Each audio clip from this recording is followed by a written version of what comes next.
What is happening, you guys? Welcome back to the Let's Go Win podcast, where we are here to help you be happy, healthy, wealthy, and get better every single day.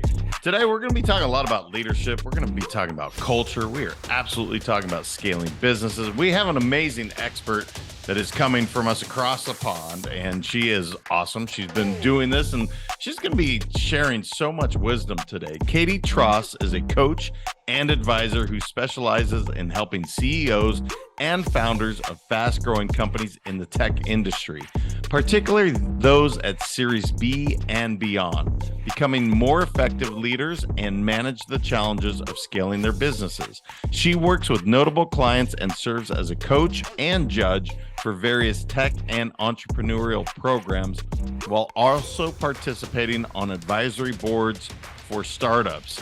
Katy, you are busy. Welcome to the show. How are you? Thank you. Thanks for having me. I'm good. How are you?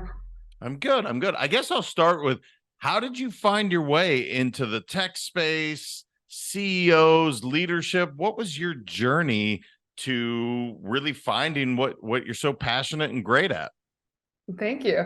I actually did executive coaching in New York City, very corporate. I did that for a couple of years after I did my coach certification. And I didn't love it so much. It was good. I liked the work itself, but I just didn't like the culture and the industry. So I found myself in the tech space and did executive coaching as well across multiple departments, CMOs, COOs, etc. And at one point, I just decided I'm going to focus on the CEO and build my entire skill set around that person and all of their challenges. And as their companies grow, the challenges change and they become more complex. And so that's how I started focusing on that. I think it must have been 3-4 years ago. Awesome. And there's definitely something to CEOs. For instance, I will say openly, I am the CEO of my company now, but it's not my natural role. I know that. I've known that forever. I'm great at leadership and building teams, but being a CEO, there is a specific skill set. There's a talent. What does it take to really become an exceptional CEO? Because there are a few out there, but I say few because there's many that I don't think are all that desirable, if I'm being honest. But the good ones, they do have a certain ability. And I'm curious what you've seen that really makes a CEO great. Yeah, I would say if I had to boil it down to one thing, it's leading from a distance. So not just influencing the people within your, let's say, your direct reports on your VPs and maybe 1 or 2 layers down in the org, but really thousands of employees, and how do you engage them and how do you motivate them every day? And I have friends who work at Facebook, for example, and there are some good things and some bad things about the company, about each company, I would say. But I know that friend, she's going to work and she's super excited about the mission of the company, and she's with the virtual glasses. And so it's a massive organization, right? But you really feel that belonging and working towards a common goal. And that's obviously not only the job of a CEO, also the other leaders in the company. But in a mid-sized organization, when you cross 200-300 people, that becomes a big challenge. And to really feel like you're in touch with them and you're visible and you're accessible and approachable, etc., it's a big challenge, I would say. It's not just management. Yeah, certainly not just management. In fact, I would say vision is arguably the most important thing that a CEO can do, because you have to build a vision so big that everyone inside the organization can see their vision really fitting inside of that. And that's what it sounds like your friend at Facebook, she can see her vision growing and really having a career that makes sense so that it fits inside the CEO over there. Is that the idea? Is your vision has to be so great and it has to be put out there so that people can really understand what that vision is? Yeah, I love that you said that, because it's not just about having the vision, it's constantly reminding them. And until you're bleeding from your ears, really, you just have to repeat it over and over and over again. People have to be dreaming about it. And it doesn't have to be the greatest vision of, we want to be the biggest company and the one and only player in this industry, or, in a certain product line. We just want to have an exciting goal that everybody is engaged with, and it doesn't have to be the greatest or the biggest company. It's just where people really believe that they build something that matters to them. Yeah, fulfillment, and really that what I do every single day matters. I'm not just a cog in the wheel. It's kind of the idea there. Let's talk about this repetition, because I think so often this is where, whether it's culture or it's vision, values, goals, these are things that people are like, well, we already talked about it last week. Well, that's not enough. This is a constant. This is something that we need to be repeating over and over. And I kind of liken it to a teenager. I have 2 teenagers. If I say, hey, go take care of your clothes, it's not going to take 1 time. It may take 7 times. I kind of feel it's similar, that we need to repeat ourselves again and again and again, because we have so much going on at work that we weren't in the boardroom when you came up with the vision. We're not always looking at these goals. So what would you say to people that are trying to scale their business? How often should they repeat it, and how would that look? Absolutely. And I love that you compared it to parenting. I do that all the time, and it actually is a little bit of a similar notion, right? Also managing people to their potential. Every child is different. Every one of your direct reports is different and is motivated by something else, right? I would say on a company-wide level, on a monthly basis in a town hall, I think it's a good cadence. And then what I love, especially for my clients, when they are rated a little bit low on approachability or being less personable, just record once a week or every other week a 3-4 minute video after, let's say, an executive team meeting, preferably on your phone, very low tech, not too formal, and just give an update. This is what's been discussed. This is the thought process behind it. This is how we came to this conclusion, and then repeat again the vision and just the long-term goals for the year and beyond that as well. And that is one way to keep everybody engaged in the conversation that happens in the executive team and in the boardroom. I would say in the one-on-ones with your direct reports, especially if you have CFO, COO, and let's say a CTO and maybe 4 or 5 direct reports, you're still quite removed from the rest of the VPs and the head of departments. And even just a monthly or quarterly one-on-one with them, where you repeat, okay, this is why we're going in this direction, and just talking a little bit about them and their challenges and how they see that their team contributes to the bigger vision. Less management of, let's say, progress on objectives and goals, but really talking with the person where they see the department fit in and where they see the department go in the next year or so. I find that quite helpful. So that could be monthly or quarterly. And then I would do on a monthly basis as well, office hours. So people can just book, let's say, over a 90-minute period every last Friday of the month. They can have 20 minutes with the CEO, no matter what seniority level you're at, no matter what question you have. Just keep that door open for people to feel like they do have the access. And I think that can be, those few things can be a real game changer of how you're perceived, right? It's really just about perception. They know they could, even though if they wouldn't necessarily. Yeah, it's interesting how it has shifted, because had you said that back in the 90s or even early 2000s, like send some low tech video out, you would have people saying, absolutely not. This needs to be professional. It has to go through compliance and all these things, where the truth is, these soft skills that they're called, I don't call them soft skills, but so we're on the same page, being truly relatable, being able to check in with people and let them know that, hey, I'm here for support. I'm here to really help you see the vision and communicate that vision. And doing this low tech video, there's not a better way. That's just like sending it to a friend. Like, hey, here's kind of a state of the union, not official, but it's like, this is how we can communicate. And like you said, be more approachable. It doesn't have to be, run through compliance and some crazy email. It's a simple video saying, hey, just so we're all on the same page, this is where we're at. If you have questions, here's my office hours. It's so simple, yet I don't see people using it that often. And I think also leaving the management and the, let's say, negative, like the accountability and the negative conversations around lack of progress across the business, leave that to your VPs and to your C-level. And you can be strict with them and you can manage them obviously very well to, what their KPIs are and what they are hired for. And in those very senior roles, they should know that. But across the business, think of yourself as standing on like a rock or something, like a big rock, and everybody can see you. And you're not the one coordinating people, right? That's other people are doing that, but you're telling them, okay, this is what you can expect, this is where we're going, etc. But you're not in the weeds coordinating, because then they are going to feel like, oh, the boss has his eyes or her eyes everywhere, right? And people start pointing fingers because they feel like, oh, if I'm getting called out for something, then I need to make sure that I protect myself.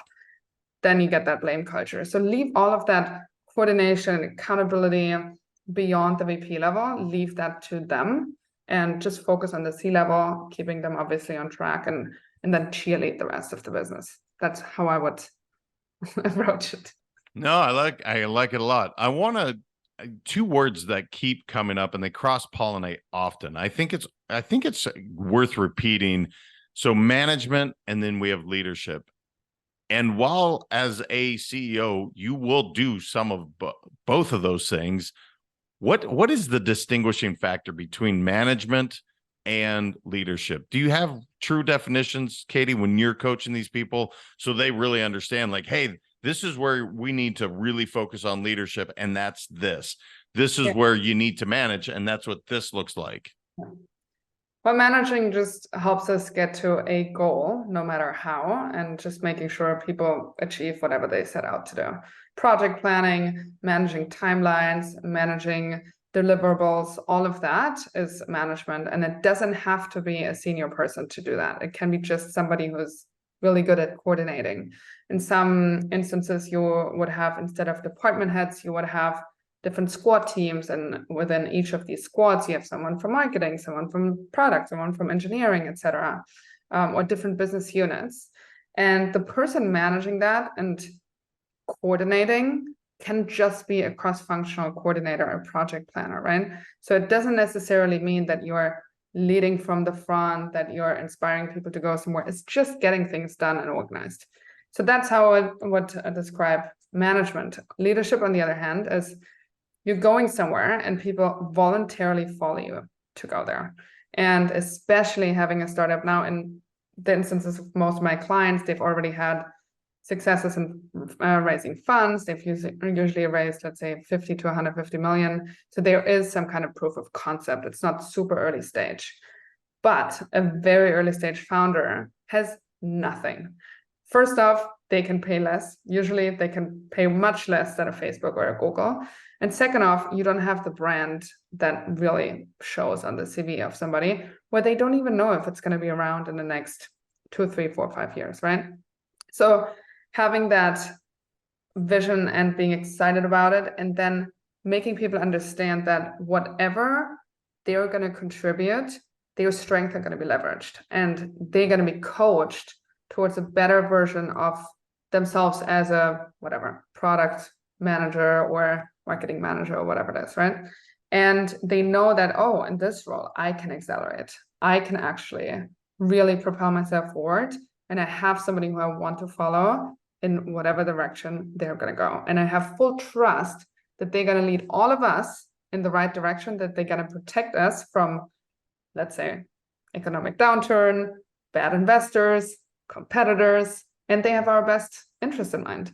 And that, to me, would define leadership. I want to talk about the 3 pillars of CEO coaching. I was going to ask the attributes, but I'm really curious what that is, because this is something that you've obviously done extremely well within your space. What are the 3 pillars of CEO coaching? Of course. So the 3 pillars of CEO coaching, since I've been doing this I've been coaching with CEOs probably for 6 years or so. And then the past 4 years are really, really just honed in on just this role. And it's something that just comes up over and over again. Whenever I start working with a client or an organization, meaning the CEO and their executive team, we usually do an onboarding form, something where they address all of the different areas. And whatever comes up, I found that it always falls underneath one of these 3 pillars. It's probably in the past 5 years, it's never been outside of these pillars. One of them is the CEO itself, one of them is the business, and one of them is is people and culture and the team, which makes sense, right? These are the 3 components. Now, as the CEO, we have an internal brand, which is your executive presence, which is your leadership. You have an external brand, which is your personal brand and how you're perceived in the market. And you have your performance, right? Do you spend time on the right things? Are you moving the needle? And are you at 100% capacity, right? What other people would describe as performance coaching, for example. It's really sleep, nutrition, and exercise, and your role, right? Are your responsibilities aligned with where the business is going? So that's the CEO, and you can optimize those 3 components within the CEO coaching and the CEO leadership. The second one is the business itself, and strategy is on top, most important. Where are we going? Why are we going there? And how are we going to get there? That is a conversation. And obviously the CEO and the board do set the direction, and there is some kind of framework for it. But how do you then bring that to your execs and really get the buy-in and set the objectives for the business together so they understand why we take this route and not the other one? Execution, implementing operating systems. How do we efficiently execute the strategy? I would say, especially in fast-growing companies, quite hard to keep up with the speed and with onboarding new people and having processes for that. And you don't want to overkill with processes, but there has to be something. And I find entrepreneurs quite afraid of it oftentimes, because they're like, well, but this is a very innovative startup and it's going to kill innovation. But you're also going to drive people nuts, because they're going to run in a circle over and over again. And then obviously making sure you get the cash in the bank, you need to fundraise, and you need to do it well, because you need to do it while you also run a scaling company. So that's the business itself. And again, you can, depending on what's on your plate at the moment, do you have to, right now it's offsite season, so I've been doing lots of offsites and strategic planning with management teams. And then they go into execution and planning everything. And then we do it again in 6 months. And then sometimes it's fundraising for 6 months or so. And then the last component is people and culture. Your executive team has to work well. I usually see CEOs around 50 million in revenue, maybe when they went through like 2 or 3 people on each of the C levels, that they really hone in, okay, these are my people, and I can take 3 months and fly to Australia, and I know this business is fine. And it takes a few iterations, but once you have that team in place and they work together as a team, where you as a CEO, you just become the facilitator of that team, that is really what success looks like for you as a CEO. And then it becomes easier. At 500-600 people, you can really step out, you can really let them do their thing, and you know that they are the expert. Across the business, obviously, as you scale the culture is just so hard. And you always say culture eats strategy for breakfast, and it is so true. If you have a good culture, people are going to align on strategic priorities. They just leave their personal objectives to the side. They know what's best for the business, and they rally around it, and they know that if the business succeeds, they will succeed. So setting culture objectives, which many people call values, making them very clear of what's expected on just behaviorally. Is that correct English? Yeah, I hope so. Just the behavioral principles, right? What's expected from you? How do we behave in this company? And then the last piece is the board. Your board has to be good. Otherwise, it's a big headache. When things are mediocre, the board is okay. If things are bad or if things are really good, they usually backbite. And I see many CEOs trust their board too much, rely on their board too much, take on too much advice from the board until they find themselves in a place that's not good for the business, and they have to take on an investment with bad terms or whatever it might be. But really getting your board behind you and building, almost managing the board as if it wasn't a team, I find that quite a good way to look at it, and understanding each of the personalities, how they work, and leveraging them as a strategic tool. So that's the whole breakdown. Yeah, no, it's interesting that last part on the board, because it is fascinating that, look, if you don't perform, ultimately the board is going to replace you as CEO. So you want them to be pleased with you. But the truth is, it comes down to performance. They could absolutely despise the way you are as a personality. Let's say they think you're too timid, but if you're getting great results, they don't care. The board ultimately wouldn't care. So it is a fascinating thing to watch when CEOs cater so much to a board because they don't want to get fired. That's probably the first thing that's going to lead to you getting fired, is if you're just doing everything at their whim. That's not their job. The job is to be there to advise, guide, maybe throw in some input. That's about it. Like, your job is to perform. Absolutely. And also setting expectations for them, because it really sets the dynamic. Otherwise, they're going to be managing you, and you're going to be always in reporting, did I do well? And these are the numbers, and over explaining. If you really set the tone of, this is what you're going to get, this is in the board pack, this is when we need questions back, this is the questions you can ask during the meeting, there's a board evaluation afterwards, is everybody engaged, etc. And you just create this dynamic of, oh, I need to wake up here. I mean, I had clients tell me that their board members fell asleep at the table, and I'm just like, wow, this is mind-blowing. But it's not the first time that I hear very disengaged boards, or your new investor forces you to hire a chair, and often that chair is from that investor. And if you have a chair who's from the investor and it's not an independent chair, you really set yourself up for dilemma in the future. It's a very dangerous thing to do. But oftentimes the entrepreneur is like, oh my God, but this is, so it's a tier 1 firm. Why wouldn't we take that on? Why wouldn't we have somebody from their team chair our board? Very dangerous. So these little things where you really can, with these small decisions, you can really influence the future of your business and your earnout after in the end, right?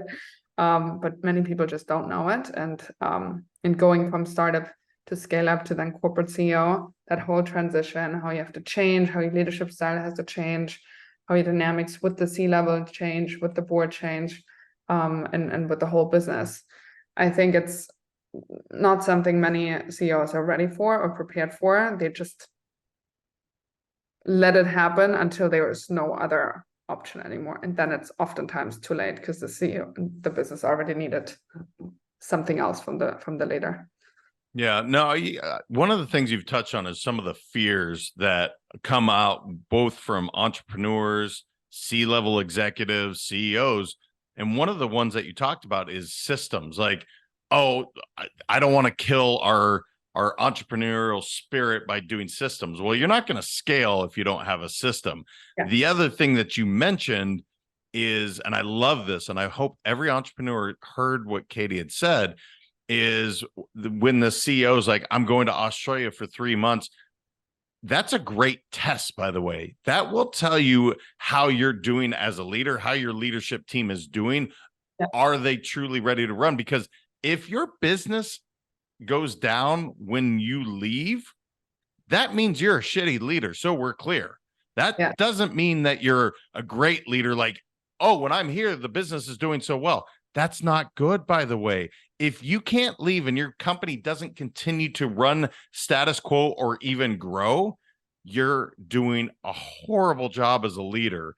So I just want to point that out. Any thoughts on that, Katy? Because I hear that often. I can't leave. I am the business. Well, guess what? That's not good, because you could get hit by a bus tomorrow and the business just goes away. That doesn't make any sense. Yeah, it's a complete ego move. And I think many CEOs actually do it on purpose because they know they cannot be replaced. Oftentimes you see it in family businesses that don't have a board, there's no external investment. It's a genius with 1,000 helpers, really. And the moment that they retire, the whole business goes down. If they are not, if they didn't do a succession planning with their children stepping in or whatever. Same in the venture world. But after all, most people want to exit after 5 to 7 years, right? It's like, let's get to 100 million, let's become a unicorn, get acquired by a private equity, get acquired by a strategic investor, and then I'm out. And then you have a 2-year earnout, and then you're already part of a different portfolio, you get a private equity CEO come in and whatnot. So yes, on one hand, I think long-term, it's not healthy for a business to have a genius with 1,000 helpers and to be so dependent. But for most of the CEOs, it's a short-term play, less than 10 years. Let's get out. Let's, let's take what we can from this business, and so do the investors. And then what happens after that is usually, they're part of a bigger organization or whatever it is. And then they have all of these corporate problems, or they IPO, even worse. The worst idea of all. It's a decision I will never understand, but some people just want to ring the bell, and that's that is the final destination. So if that's the goal, then that's okay as well. But building a long-term sustainable company, you want to have no single point of failure, especially at the top. You want to be able to fire your CFO, and I've oftentimes seen people, probably this year, at least in 10 companies, where they held on to the CEO because CFO, they were like, there's no way anybody else is going to do better reporting and forecasting than my CFO. He's the only one who can do it. I'm like, literally every CFO on the planet should be able to do that. But if you have this one person who holds so much power, they will very likely misbehave because they can. Yeah, it is an interesting concept. And I can't say I've never said it myself, but you learn that everyone is replaceable, from the CEO to the CFO to the CMO to the CTO. I mean, name a C-level executive, they're all replaceable. So we're clear. Yeah. Every single one. Yeah. One of the things that you clearly deal with, and you briefly mentioned it, is that 3-letter word that clearly is present in this world, which is ego. How can the ego both support you in this role and yet absolutely crush? Because the truth is, everyone has an ego. And if you don't think you do, trust me, you do. But how do we really make sure that that ego is in check so that I'm not bigger than the business? Because no one person is ever bigger than the organization. So how do you deal with that, Katy? Because I know in the world you're swimming in, ego is a big part of it. And as you're coaching them, you're giving them some radical ideas where, okay, now we're butting straight up against that ego. How's that go for you in this world? Yeah, great question. I love it. I would say it requires a level of delusional and cockiness to even start a business and to think, oh, I'm just going to completely dominate this industry. I'm going to be the best at it. I'm going to get the best talent, and I'm going to make the best product. It's not happened yet, right? It's really an idea that you have to bring from your mind into reality, and that is boldness. And that means that you think something of yourself. You know that you can make it happen. If you call it ego or delusional, it doesn't really matter. So there is obviously a place for it, and I think if you use that in the right way, where you're like, okay, I think we can really build something big here. And I think especially founders who raise the seed round, they are at the highest level of that, because they, for the first time in their life, raise $3, $4, $10 million. They are like, oh my God, I made this happen. This is amazing. And then 2 years later, they're like, oh my God, okay, I'm actually a really small fish in this big pond, right? And that's when reality kicks in, and they're like, well, I'm just going to I have to raise another Series A and then a Series B. And all of a sudden, even 100 million isn't enough.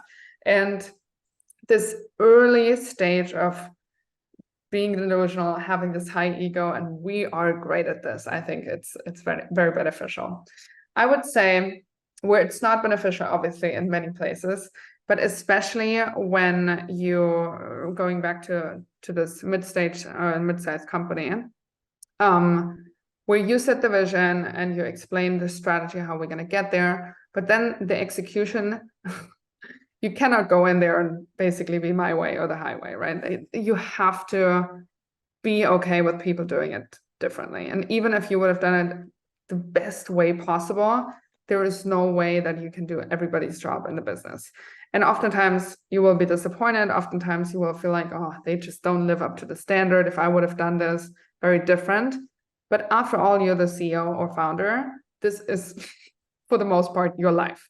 Not for everybody else. Most people have a 9-to-5. This is not their main thing that they think about. And so they're not going to give that level of commitment to the business. It's very normal. And therefore, their ideas are not going to be necessarily as innovative and as extraordinary. And oftentimes, the leader is perceived as like a couple of steps ahead. And if you don't explain your thought process in a very normal way, rather than, looking down at the group and like, oh my God, guys, really? We couldn't have done this better. And your ego gets in the way. That's when people are like, what's the point? I just don't even try. There's no point. I'm never going to be good at it. I'm good enough at this. So you're kind of holding them back. It's very demotivating. And obviously there's many other instances where high ego is not very beneficial. I would say most of the times.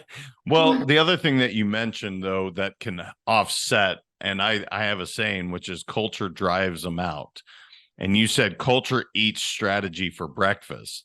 One of the clear things that I think any successful company gets right is they have their culture where it is clear on, this is who we are, this is how we show up, this is how we behave.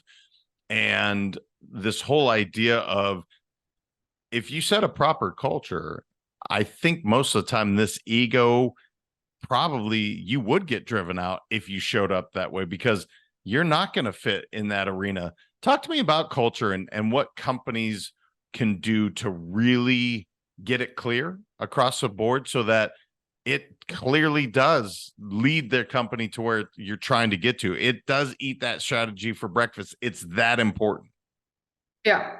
So I think there's not one right culture. Obviously in tech, all the millennials and Gen Z, they want to have this really nice culture and everybody's friends and teamwork first, etc. And it's almost expected. And if you don't have that kind of culture where the team is, sits above the individual and being nice to your colleagues and supporting each other and having that transparency, all of these are values that are very specific to the tech world. And I would say people within that ecosystem, they would expect, hopping from one to another company, that they find quite a similar culture. I think it's super important to define it and to be very clear, okay, do we have more of a nice culture or more of a performance culture, more individual contributor, more teamwork? I'm more of an individual contributor, I have to say. So I would probably join more likely be happy in a company where I feel like, oh, I'm doing my stuff and I'm not dependent necessarily on a team. For other people, very different. Then many times they have a, whatever they call it, a no asshole policy, and some word or another that's very clear. But then you have companies or banks, let's say on Wall Street, you have a very clear culture. And there's nothing wrong with it. Obviously, it's toxic in many ways. But whoever goes into that industry is very clear that this is what they can expect, right?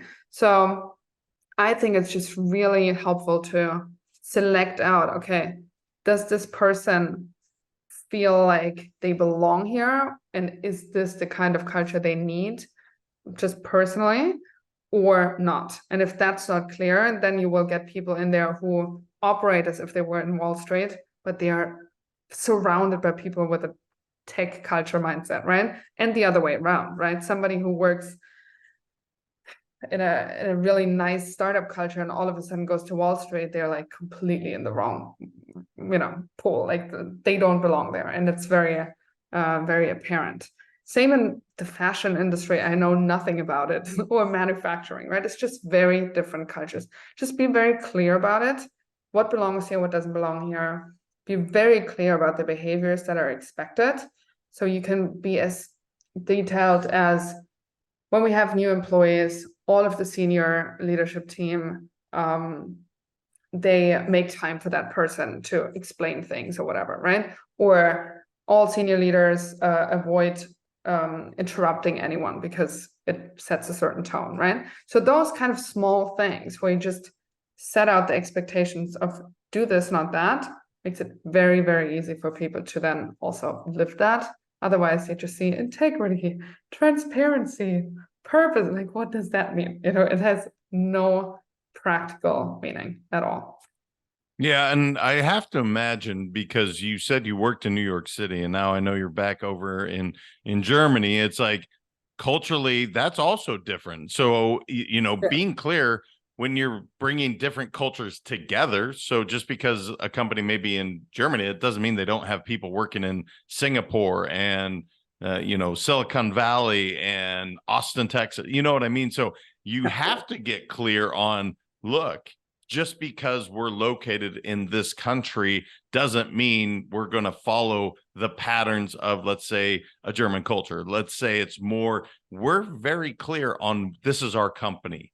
Yeah. And definitely. I think this is important, not just, country to country, but all of us grow up in different ways, have different lenses. And to your point, what integrity means to one person, that doesn't mean shit to the other person. So defining these values are so vitally important, because again, I came from Montana. That's where I was raised. I'm sure my lens is slightly different than Katy, wherever, you happen to be raised. So defining this is our culture, that's what it means. I think that's where you can really get the most bang for your buck as a company, is when you say, not only is it integrity, but this is what that means. Exactly. So I actually live in London, so I'm just here to visit because I grew up here. Okay. And it's interesting because I would say most companies at that stage, they go into the US, and you have very successful sales organizations within the US. So they have their sales team, let's say in New York or in Boston or even on the West Coast, right? And then the engineering team is somewhere, sometimes even in Eastern Europe or even in India, right? Just a completely different, very, very different mindset. And then they have operations and back office and whatever, and their core team is in the UK, for example. So you have these three different cultures, or even all across Europe, and to align that is quite hard. And you see the difference in the room between the thought process and how people come to conclusions. When I do, for example, these management offsites, and you have a couple of Americans sit in there, and then you have a few from Eastern Europe, and then you have a few from London, and then you have a few from Vienna, and it's just so different. And I mean, having, let's say, for example, an HR person or a very process-driven person, compliance, HR, legal, all of that from Germany or from Vienna, good luck. Like, you can never make a mistake. Never. They are so strict, right? If the same would happen in the US, yes, there is rules and regulations, but it's just a very different way of how they enforce things and show up. And it's very funny to watch. So I think it's good to clarify it across borders, really.